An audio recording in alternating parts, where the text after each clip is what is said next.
Hello everyone, last lecture में हमने discuss किया था कार्बोकेटायन के बारे में। आज जो है हम लोग डिस्कस करेंगे कार्बन आयन। कार्बोकेटायन में हमने क्या देखा था कि कार्बन पे पॉजिटिव चार्ज रहा था, कार्बन आयन में जो है कार्बन पे नेगेटिव चार्ज होगा। ये कार्बन हुआ, एनायन मतलब इस पर नेगेटिव चार्ज होगा। तो यदि कार्बन पे नेगेटिव चार्ज आ जाए तो ऐसे केमिकल स्पीशीज को हम लोग कार्बन आयन बोलेंगे। So carbanion are those chemical species which carry a negative charge on the carbon atom which has 8 electrons in its valence shell। मतलब जिस कार्बन पे नेगेटिव चार्ज होगा उसके वैलेंस शेल में कुल 8 इलेक्ट्रॉन्स होते हैं। तो कार्बोकेटायन के जैसा ही कार्बन आयन भी जो है एक रिएक्शन इंटरमीडिएट है जो काफी शॉर्ट लिव्ड होगा और हाईली रिएक्टिव होगा, अनस्टेबल तो होना ही है। तो जैसे कार्बन और इस पर नेगेटिव चार्ज ऐसा। अब इस कार्बन पे नेगेटिव चार्ज क्यों है? तो इलेक्ट्रॉन काउंट करें, कार्बन का इलेक्ट्रॉन यदि काउंट करेंगे तो एक इलेक्ट्रॉन यहाँ, एक इलेक्ट्रॉन यहाँ और एक यहाँ, 3 4 5। कार्बन का अपना जो वैलेंस इलेक्ट्रॉन होता है 4, लेकिन यहाँ कार्बन का इलेक्ट्रॉन हो जा रहा है 5, मतलब वैलेंस शेल से एक अतिरिक्त एक्स्ट्रा। और हम लोग डिस्कस किए हैं कि यदि वैलेंस शेल से इलेक्ट्रॉन बढ़ जाए तो नेगेटिव चार्ज आ जाता है। तो कार्बन का वैलेंस शेल में इलेक्ट्रॉन 4, यहाँ 5, एक एक्स्ट्रा इलेक्ट्रॉन, इसलिए कार्बन के पास एक नेगेटिव चार्ज। टोटल इलेक्ट्रॉन की यदि बात करें हम लोग तो 2 इलेक्ट्रॉन इस बॉन्ड में ऐसा, फिर 2 इलेक्ट्रॉन इस बॉन्ड में और 2 इलेक्ट्रॉन इस बॉन्ड में। तो 2 4 6 और 2 इलेक्ट्रॉन यहाँ, मतलब कार्बन के पास इस बार 8 इलेक्ट्रॉन आ गया। वही हमने बताया था कि कार्बन आयन में कार्बन के पास नेगेटिव चार्ज होता है और जिस कार्बन के पास नेगेटिव चार्ज है उसका वैलेंस शेल में 8 इलेक्ट्रॉन। कार्बोकेटायन में क्या था कि जिस कार्बन पे पॉजिटिव चार्ज होता था उसमें 6 ही इलेक्ट्रॉन रहा था, इसलिए इलेक्ट्रॉन डेफिशिएंट स्पीशीज था। यहाँ वैसा नहीं है, यहाँ इस कार्बन के पास 8 इलेक्ट्रॉन है, इसका ऑक्टेट पूरा है, इसके बावजूद यह अनस्टेबल है। तो अनस्टेबल का कारण क्या है कि कार्बन पे नेगेटिव चार्ज। और नेगेटिव चार्ज क्यों है? क्योंकि कार्बन का जो इलेक्ट्रॉन है वैलेंस शेल की तुलना में या वैलेंसी की तुलना में एक अतिरिक्त है, इसलिए एक नेगेटिव चार्ज है। और बताया था हमने कि वैसे कोई भी केमिकल स्पीशीज जिन पर चार्ज हो, किसी भी प्रकार का चार्ज, आइदर पॉजिटिव और नेगेटिव, तो चार्ज के चलते जो है अनस्टेबल होते हैं। तो कार्बन आयन में कार्बन का वैलेंस शेल में 8 इलेक्ट्रॉन होने के बावजूद अनस्टेबल है। रीजन कि इसके पास एक फॉर्मल नेगेटिव चार्ज है। तो इस नेगेटिव चार्ज के चलते ही जो है कार्बन आयन जो है अनस्टेबल होते हैं। अब यदि बात किया जाए इसके स्ट्रक्चर का, तो सपोज अल्काइल कार्बन आयन है ऐसा, सिंगल बॉन्ड है मतलब सिग्मा, Eb व सिग्मा, Eb व सिग्मा। तो अगल बगल हम लोग देखेंगे तो 3 सिग्मा, और इसको लोन पेयर कंसीडर किया जा सकता है। नन बॉन्डिंग इलेक्ट्रॉन्स है, टोटल स्टेरिक नंबर 4 और हाइब्रिडाइजेशन sp3। sp3 हाइब्रिडाइजेशन में एक lone pair triangle pyramidal geometry ऐसा,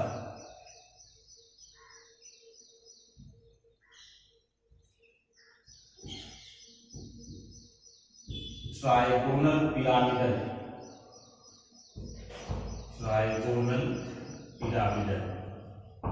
नेगेटिव चार्ज। ई जो ऑर्बिटल है जिसमें नन बॉन्डिंग इलेक्ट्रॉन है, जिसमें sp3 हाइब्रिड ऑर्बिटल। तो 4 sp3 हाइब्रिड ऑर्बिटल में 3 जो है बॉन्ड बनाएंगे इधर अल्काइल ग्रुप के कार्बन के साथ, और एक ऑर्बिटल में जो है नन बॉन्डिंग इलेक्ट्रॉन है sp3 हाइब्रिड ऑर्बिटल में, ज्योमेट्रिक ट्रायंगुलर पिरामिडल। लेकिन कार्बन आयन का हमेशा जो है ज्योमेट्रिक ट्रायंगुलर पिरामिडल नहीं होता है। यदि कार्बन आयन कंजुगेटेड है, उसका नन बॉन्डिंग इलेक्ट्रॉन डिलोकलाइज कर रहा है किसी सिस्टम के साथ, तो उसका फिर चेंज कर जाता है हाइब्रिडाइजेशन और शेप अलग हो जाएगा। सपोज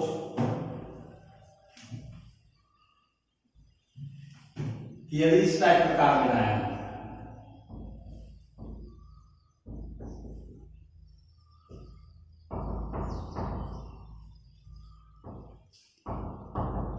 ऐसा, नाइट्रोमिथाइल कार्बन आयन,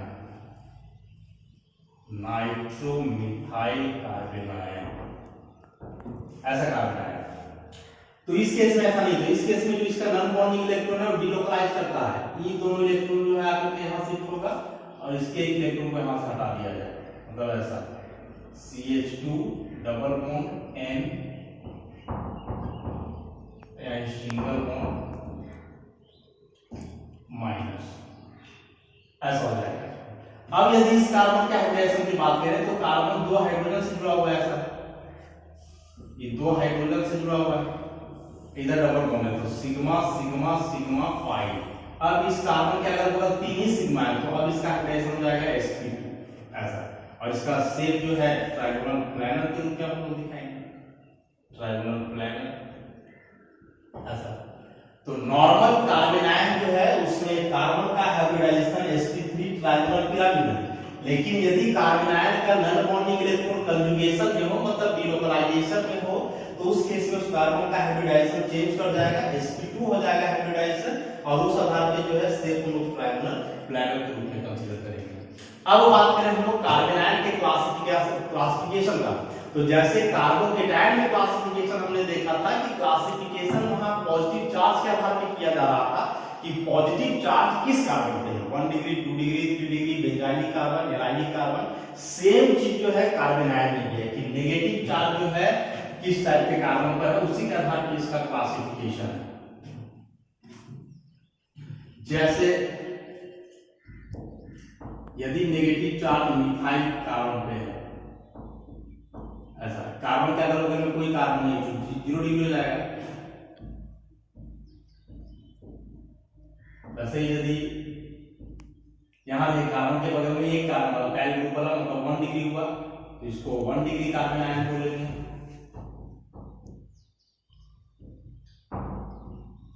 वैसे इस बार दो अल्काइल ग्रुप आ गया तो 2 डिग्री हो जाएगा, और तीन अल्काइल ग्रुप है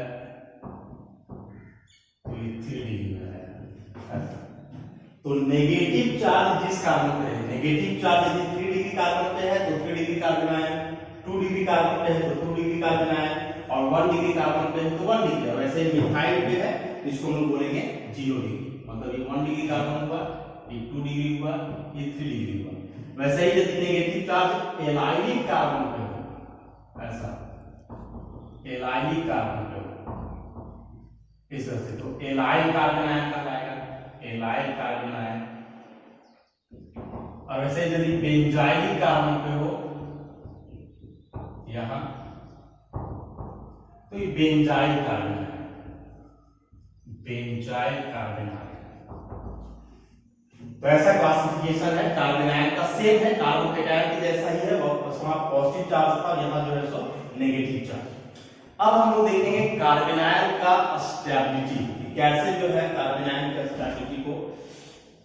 तो कार्बोकेटायन में हमने क्या देखा था कि कार्बोकेटायन में जिस कार्बन पे पॉजिटिव चार्ज होता था ना, वह कार्बन इलेक्ट्रॉन डेफिशिएंट था, उसके पास इलेक्ट्रॉन की कमी थी। कार्बन आयन में वैसा बात नहीं है, उल्टा है। कार्बन आयन में कार्बन के पास नेगेटिव चार्ज है जो इंडिकेट कर रहा है कि कार्बन के पास इलेक्ट्रॉन वहां अधिक है, तो स्टेबिलिटी फैक्टर भी कुछ रिवर्स हो जाएगा। तो मिथाइल कार्बन आयन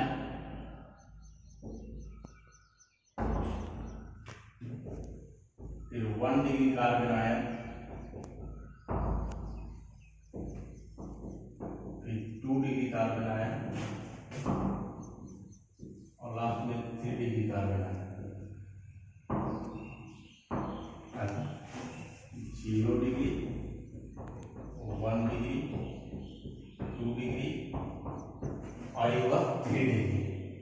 तो क्या हमने बताया था कि जो अल्काइल ग्रुप होता है ना, उस अल्काइल ग्रुप में प्लस आई इफेक्ट होता है, इलेक्ट्रॉन रिलीज करने का टेंडेंसी होता है।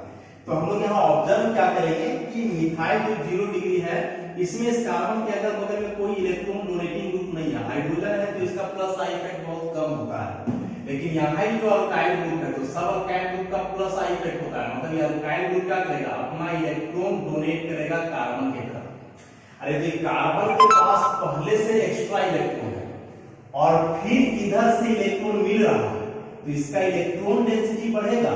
इलेक्ट्रॉन डेंसिटी बढ़ेगा तो नेगेटिव चार्ज बढ़ेगा, और नेगेटिव चार्ज बढ़ने से स्टेबिलिटी घटेगा।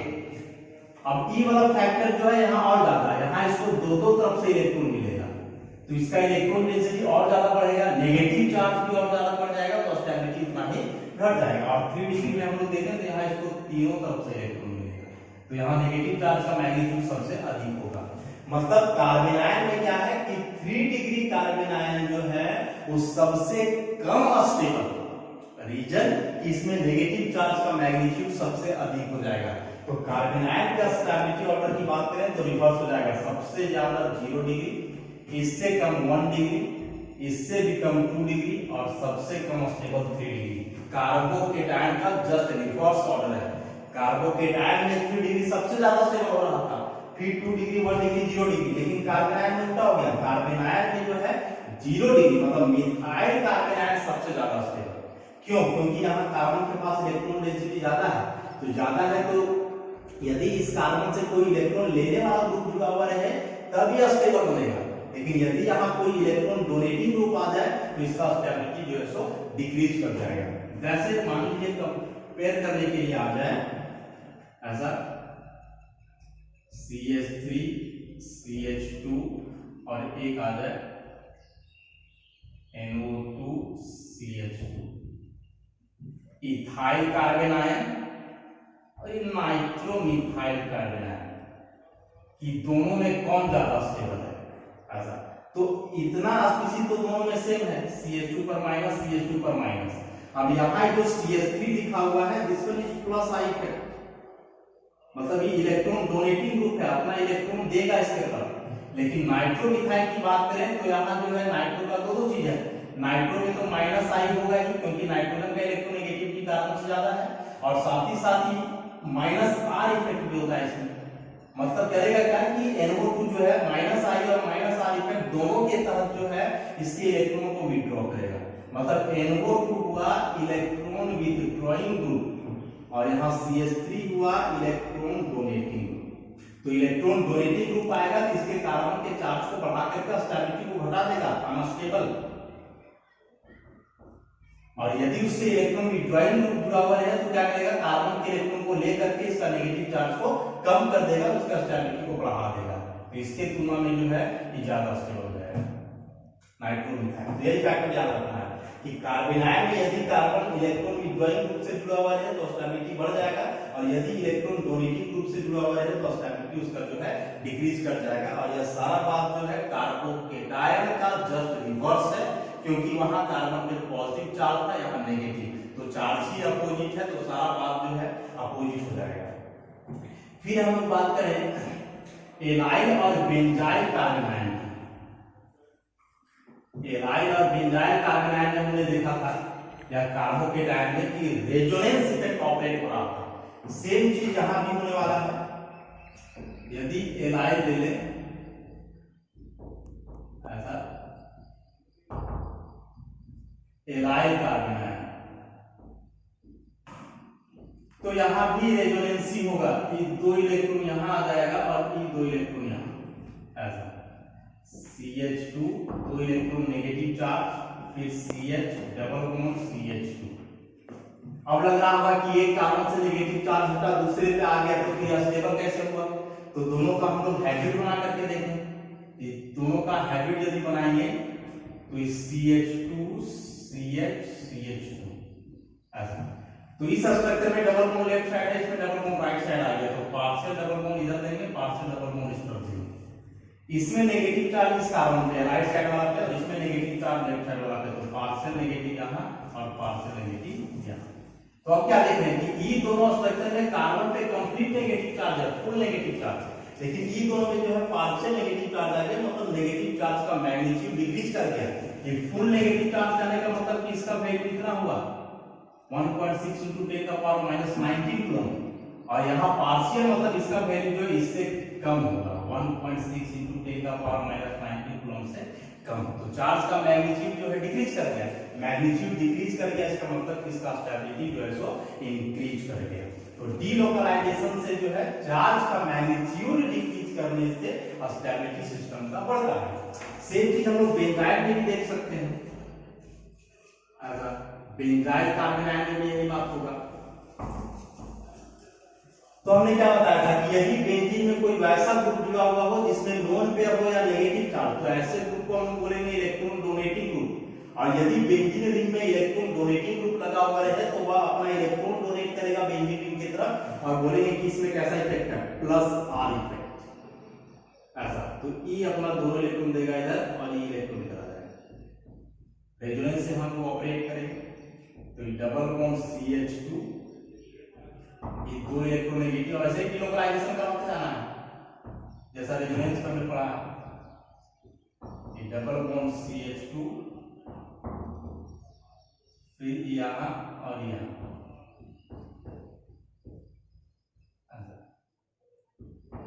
ये दो electron negative double bond CH2, इस सब को मिलाकर हम लोग इसका हाइब्रिड बना सकते हैं इस तरह से, ऐसा।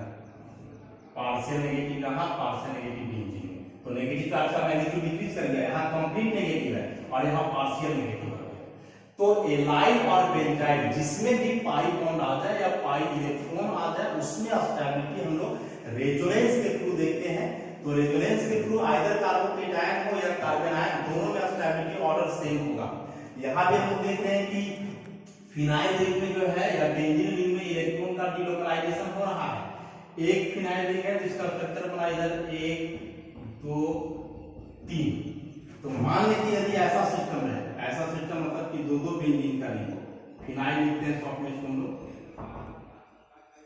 CH2 एक केस हुआ, फिर यदि ऐसा है PH और एक केस ऐसा है, तीनों तरफ फिनाइल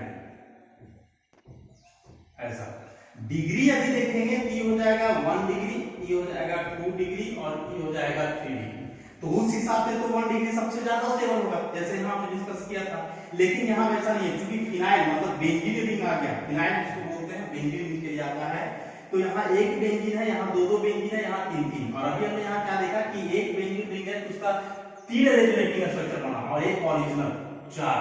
तो वैसे ही इसका बना 4, यहाँ जो है 3 स्ट्रक्चर इससे बनेगा, 3 इससे 6 और एक इसका 7 ओरिजिनल स्ट्रक्चर। यहाँ देखें तो 3 3 6 3 9 और एक ओरिजिनल स्ट्रक्चर 10। तो इसका 10 रेजोनेटिंग स्ट्रक्चर, इसका 7 और इसका 4। तो रेजोनेटिंग स्ट्रक्चर के आधार पे देखें हम लोग कि जो ट्राइफिनाइल मिथाइल कार्बन आयन है इसका सबसे अधिक बन रहा है। तो इस केस में यही वाला कार्बन आयन सबसे ज्यादा स्टेबल होगा 3 डिग्री, उसके बाद 2 डिग्री और उसके बाद यहाँ 1 डिग्री। लेकिन ऐसा तब जब उसमें इलेक्ट्रॉन का डिलोकलाइजेशन हो, कंजुगेशन हो। सिंपल अल्काइल कार्बन आयन रहेगा तब 0 डिग्री, 1 डिग्री, 2 डिग्री, उसके बाद सबसे कम स्टेबल 3 डिग्री। लेकिन यदि फिनाइल वाला हो तो इस केस में उलट जाएगा बात, और इस केस में जो 3 डिग्री है जिसमें 3 फिनाइल रिंग लगा हुआ है वह सबसे ज्यादा स्टेबल, फिर 2 डिग्री और फिर सबसे कम स्टेबल 1 डिग्री होगा। तो कार्बोकेटायन के जैसा ही रहा कार्बन आयन, थोड़ा सा कुछ बात जो है इसमें रिवर्स हो गया, तो इसको आप लोग ध्यान से दोनों को कंपेयर करके पढ़ो तो बातें और आसानी से समझ पाएंगे। तो कार्बन आयन के बाद अब हम लोग डिस्कस करेंगे फ्री रेडिकल्स के बारे में। इसके पहले जो हमने दो देखा कार्बोकेटायन और कार्बन आयन, तो कार्बोकेटायन में कार्बन पे पॉजिटिव चार्ज होता था, कार्बन आयन में कार्बन पे नेगेटिव चार्ज। फ्री रेडिकल्स में कोई चार्ज नहीं होता है। So free radicals are neutral chemical species containing odd या फिर अनपेयर्ड इलेक्ट्रॉन। तो फ्री रेडिकल्स में कोई चार्ज नहीं होगा लेकिन एक अनपेयर्ड इलेक्ट्रॉन बच जाएगा।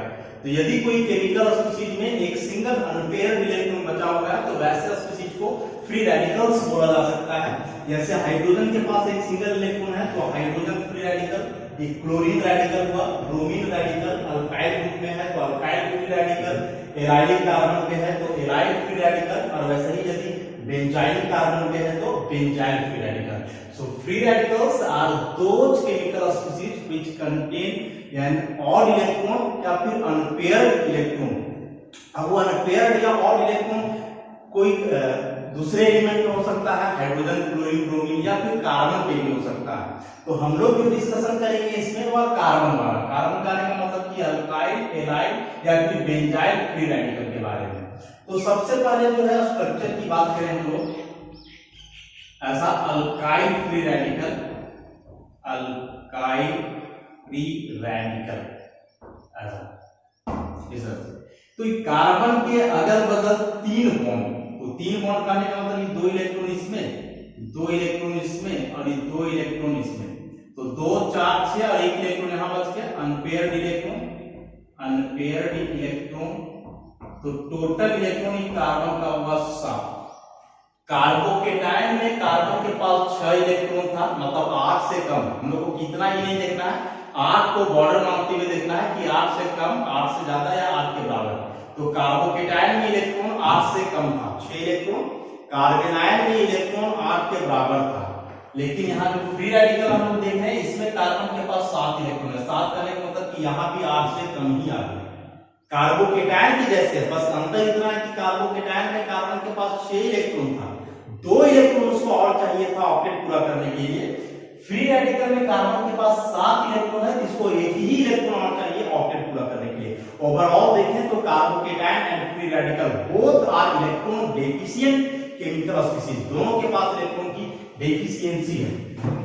तो अब जो फ्री रेडिकल है वो अनस्टेबल क्यों है? तो अनस्टेबल क्यों है इसका बात तुम लोगों को समझ में आ गया कि कार्बन का जो है यहाँ ऑक्टेट पूरा नहीं है। कार्बोकेटायन में चार्ज था, इसमें कोई चार्ज नहीं है, लेकिन ऑक्टेट पूरा नहीं है। ऑक्टेट पूरा नहीं तो इलेक्ट्रॉन लेना चाहेगा, इलेक्ट्रॉन लेने के चक्कर में जो है ये अनस्टेबल हो जाता है। इलेक्ट्रोफाइल इसको कंसीडर किया जा सकता है क्योंकि इलेक्ट्रॉन की आवश्यकता है। अब स्ट्रक्चर को यदि हम डिस्कस करें तो फ्री रेडिकल का जो स्ट्रक्चर है ना वो फिक्स्ड नहीं है। फिक्स नहीं करने का मतलब सियोरिटी के साथ नहीं कहा जा सकता है कि फ्री रेडिकल का क्या स्ट्रक्चर होगा या कैसा इसका शेप होगा। अगर बगल 3 सिग्मा और इलेक्ट्रॉन को कंसीडर नहीं करेंगे, इस 3 सिग्मा इलेक्ट्रॉन के आधार पर हाइब्रिडाइजेशन हुआ sp2, तो शेप इसका होना चाहिए ट्रायगोनल प्लैनर शेप, ऐसा एक ट्रायगोनल प्लैनर शेप। और ये जो एक p ऑर्बिटल बच जाता है कार्बन के पास, इसी p ऑर्बिटल में एक अनपेयर्ड इलेक्ट्रॉन रहेगा, जो इलेक्ट्रॉन यहां हमने दिखाया है trigonal pyramidal, sorry trigonal planar.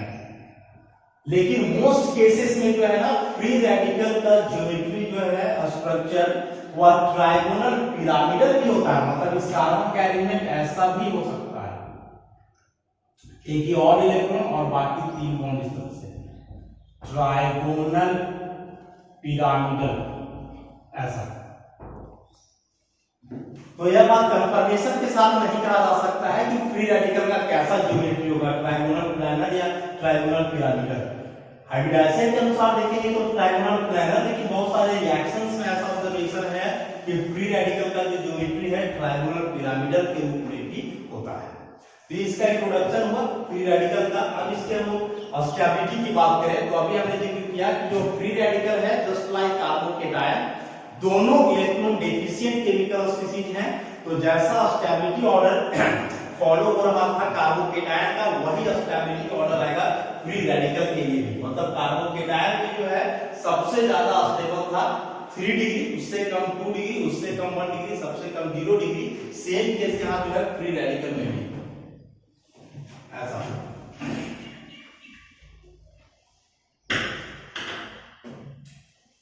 ये जो है मिथाइल फ्री रेडिकल, उसके बाद इथाइल फ्री रेडिकल, फिर आइसोप्रोपाइल फ्री रेडिकल और लास्ट में टर्शियरी ब्यूटाइल फ्री रेडिकल।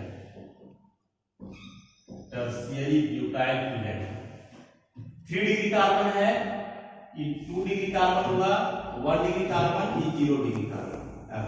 इस कार्बन के बगल में कोई कार्बन नहीं तो 0 डिग्री, इसके बगल में एक कार्बन है तो 1 डिग्री, इसके अगल बगल 2 कार्बन है तो 2 डिग्री, और जैसे इसके अगल बगल 3 कार्बन है तो 3 डिग्री हो जाएगा। डिग्री को ऊपर ही लिखते हैं हम लोग ऐसा। तो यहाँ क्या देख रहे हैं कि इस कार्बन के अगल बगल में 3 मिथाइल ग्रुप है। मिथाइल ग्रुप में alkyl group and alkyl group poses plus I effect, they have electron releasing tendency. So यहाँ जो इसको तीनों तरफ से इलेक्ट्रॉन मिलेगा, इसमें जो इसको 2 ही तरफ से इलेक्ट्रॉन मिल रहा है, इसमें एक ही तरफ से, यहाँ इलेक्ट्रॉन देने वाला कोई ग्रुप नहीं है। इसको ज्यादा इलेक्ट्रॉन मिल रहा है तो इसका इलेक्ट्रॉन एफिशिएंसी है वो जल्दी हटेगा और स्टेबिलिटी जो है बढ़ जाएगा। तो इस केस में भी 3 डिग्री सबसे ज्यादा स्टेबल, उससे कम 2 डिग्री, उससे कम 1 डिग्री और सबसे कम स्टेबल मिथाइल फ्री रेडिकल। तो जो स्टेबिलिटी ऑर्डर है फ्री रेडिकल का वह जो है एकदम कार्बोकेटायन के जैसा कि 0 डिग्री से ज्यादा स्टेबल 1 डिग्री, उससे ज्यादा स्टेबल 2 डिग्री और उससे भी ज्यादा स्टेबल 3 ऐसा। अब एलाइल और बेंजाइल फ्री रेडिकल की स्टेबिलिटी की बात करें हम लोग, तो वही रेजोनेंस के आधार पे दिखाया जा सकता है। ऐसा एलाइल हुआ, allyl free radical, allyl free radical, इसमें हम लोग थोड़ा जो है रेजोनेंस कुछ अलग तरीके से दिखाते हैं कि यहाँ ये जो बॉन्ड है पाई बॉन्ड, इसमें 2 इलेक्ट्रॉन, ऐसा कैसे शिफ्टिंग करते हैं, इसका एक इलेक्ट्रॉन इधर और ई वाला एक इलेक्ट्रॉन यहाँ। हाफ हेडेड एरो दिया है हमने कि हाफ हेडेड एरो का मतलब पहले डिस्कस किए हैं, एक इलेक्ट्रॉन के मूवमेंट को बताएगा और बाकी इसका एक इलेक्ट्रॉन इधर। तो कुछ इस तरह से बन जाएगा CH2 यहाँ आ गया, फिर सिंगल बॉन्ड CH, यहाँ डबल बॉन्ड CH2। देखिए तो इस कारण से यहाँ रेडिकल जो है ऑड इलेक्ट्रॉन हट गया, इसका इलेक्ट्रॉन डेफिशिएंसी दूर हो गया। हालांकि इस कारण पे अब ऑड इलेक्ट्रॉन आ गया है। इसमें हम लोग हाइब्रिड नहीं बना सकते हैं, जैसे हाइब्रिड हमने बनाया था कार्बोकेटायन कार्बोनायन के लिए जो है, इसमें चूंकि चार्ज नहीं है और एक सिंगल इलेक्ट्रॉन बच जा रहा है, तो सिंगल इलेक्ट्रॉन को पार्शियल करके दिखाना मुश्किल है, वैसा पॉसिबल नहीं है, इसलिए इसमें हम लोग हाइब्रिड नहीं बनाएंगे। वैसे यदि बेंजाइल फ्री रेडिकल की बात करें तो उसमें भी ऐसे ही रेजोनेंस दिखाना होगा।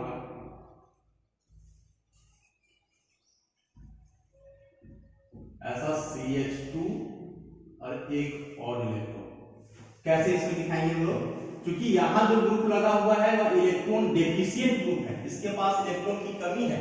हालांकि कोई पॉजिटिव चार्ज वगैरह नहीं है, लेकिन इलेक्ट्रॉन की कमी है।